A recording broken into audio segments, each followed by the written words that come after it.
Yes, very interestingly, because I guess Willie and Biff are too close, too similar to each other. And later on, after the incident, actually with a woman in Boston, they are kind of all of a sudden separate from each other and antagonistic to each other. So I guess maybe because of that, Biff is really critical of Willie. But then on the other hand, Happy defends Willie. Happy is like a bit like the mother. He wants Biff to talk to Willie, and he wants Willie to he wants also Biff to stay home, so that the family can be together. Okay, so that again makes a difference between Biff and Happy. Okay, this is a quote I want to show you just for your reference.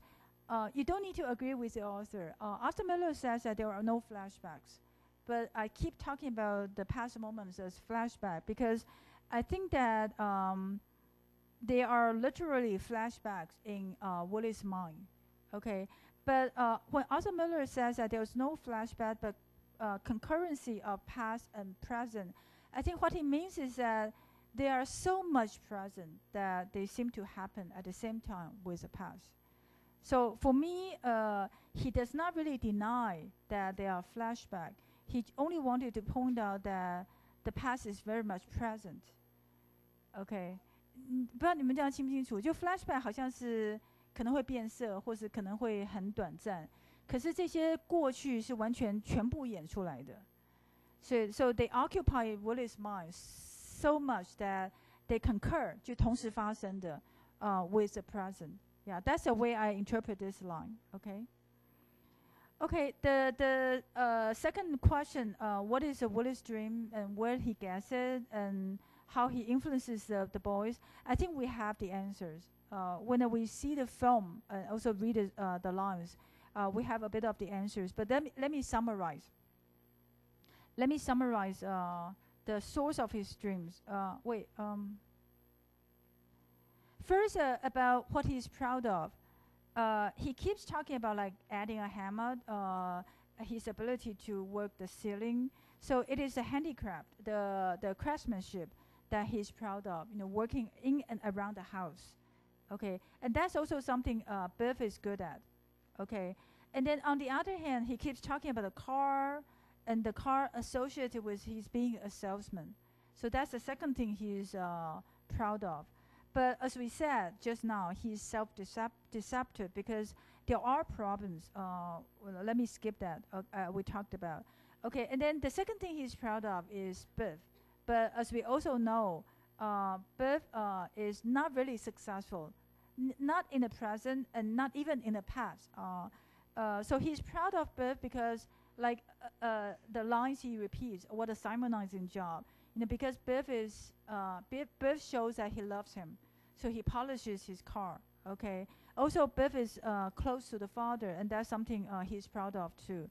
And Biff is popular, he's good at playing football, okay? He's admired by boys and girls, but he's deceptive because Biff has so many problems of stealing, of failing the academic subjects, etc. He doesn't really get anywhere, okay?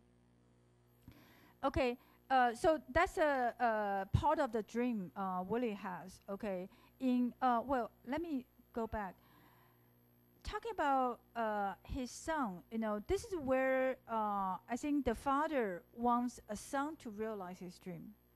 What is ambiguous here is that we don't really see Willie a complete failure in the past.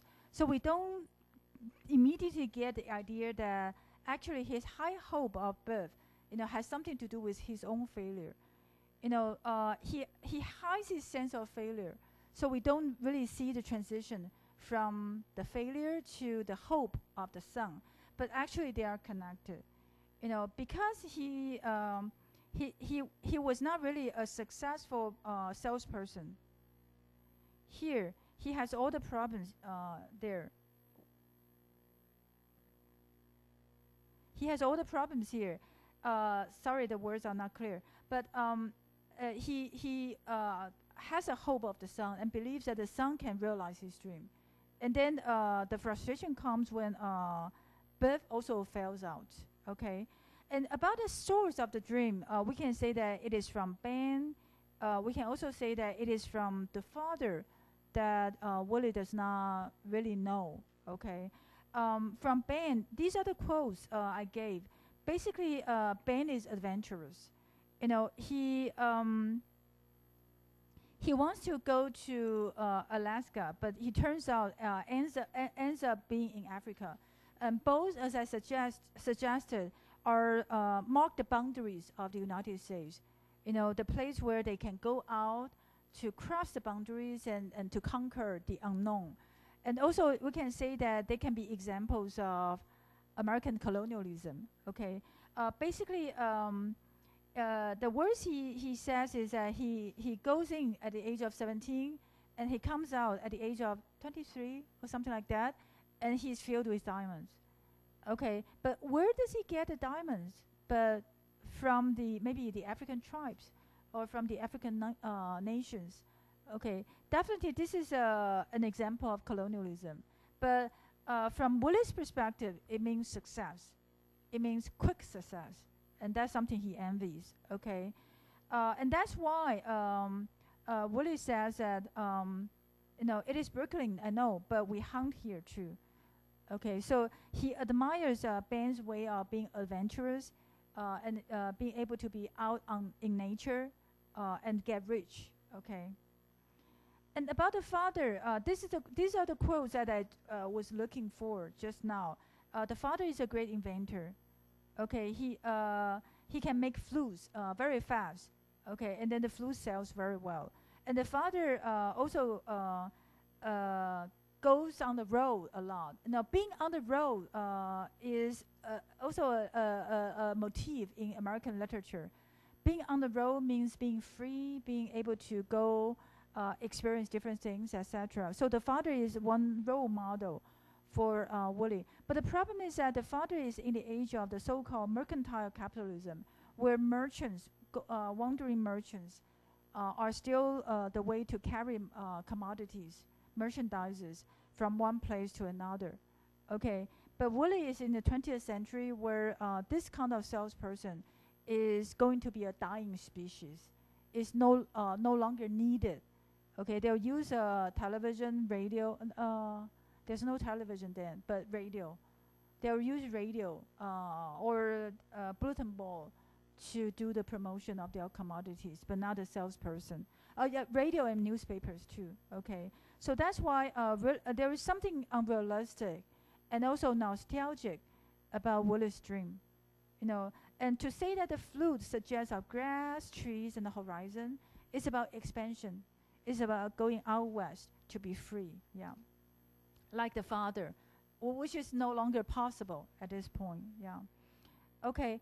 And Willie, as a father, also feels frustrated. So that's why he asked Ben how he can teach them. Of course, what he learns from Ben is not really useful because, you know, basically he learns from Ben to have a kind of jungle spirit, to beat people. But, you know, I think that if we want to be successful, you know, we need to have content. You know, it's not like a physical fight. With physical fight or with happy sexual power, you know, it's a kind of underhanded beating. Okay, but in the business world or in the other fields, I guess you need professional knowledge. Okay, this is like talking to you about your second major, etc. Okay, yeah, I think you need professional knowledge. You need real competence, you know, to be successful. But what Willie learns from Ben is only the appearance. He doesn't really know what Ben does in Africa.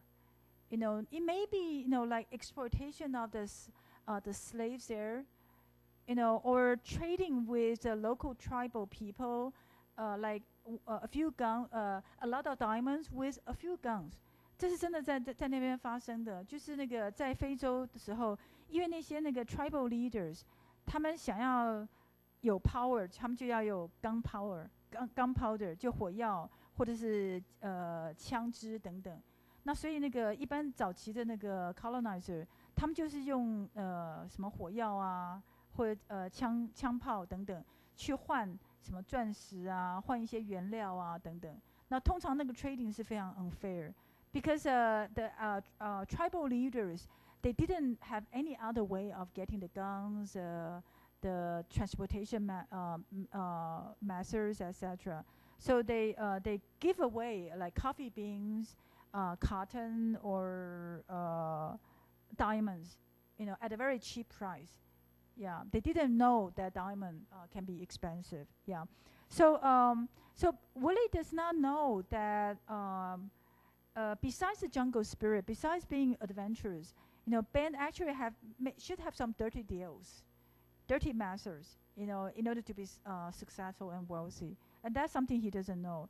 So, but this is something that he teaches the kids. Okay, for instance, he gives them in his journey back, he gives them a punching bag, 那个拳击的那个袋子，好，with a I didn't check who this person is, but he should be a very famous fighter. Okay, boxer.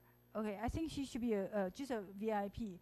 So just the name and a thing to use to practice fighting, and that's what Willie wants the boy to have, a good name and fighting spirit and physical power, but nothing else. Okay, so you can see this kind of jungle spirit also in Willie's expression, like knock them the cold in Providence, slaughter them in Boston. Okay, or when he give advice to Biff, he said, knock him down. In his how to talk to Bill Oliver, he said, knock him dead. Of course, he doesn't really mean it. He doesn't mean that Biff should kill Bill Oliver. But the expressions he uses, suggest that the poverty of his language and also his mind. That he doesn't really know how else to teach the kids. Yeah. Okay. The other thing about Willie also shows that he's too permissive. For instance, he does not really blame or scold Biff upon his stealing the football, the regulation football. Okay, and then he also encourages the boy to steal sand from the watchman, the apartment house under construction. Okay, and he says that to be well liked is the most important thing. Okay, so for him, being popular seems to be just the best thing to do. Okay, and also he expects Bernard to give answers to Biff. So this is another thing that makes Willie not really well principled in his way of teaching the kids. Yeah. Okay, let me skip this. I think these are examples to show that Willie's sense of success all lies in appearance. Yeah, I think you should know it. Okay, appearance too. Okay, about names. Okay, proper manners. Yes. Also, he besides names, besides being well liked, being popular, his suggestion is to be ambitious. Like here, when he talked to Biff about how to approach Bill Oliver, he said that start big. You need to be ambitious, and then you'll end up big. Okay, so all of this suggests that Willie is quite empty in his way of reaching success. He only has dreams. Names, appearance, admiration of names, appearance, and dreams. But nothing else. Nothing of the practical matters. Yeah, he has. Okay.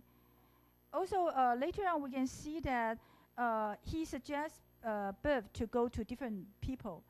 As long as he believes that as long as he can go to the VIPs, those with big names, Biff will be successful. So all of this shows that he still believes in appearance. Okay, about happy, I think there are different ways to look at happy. For one thing, we can say that happy seems to be another Willie.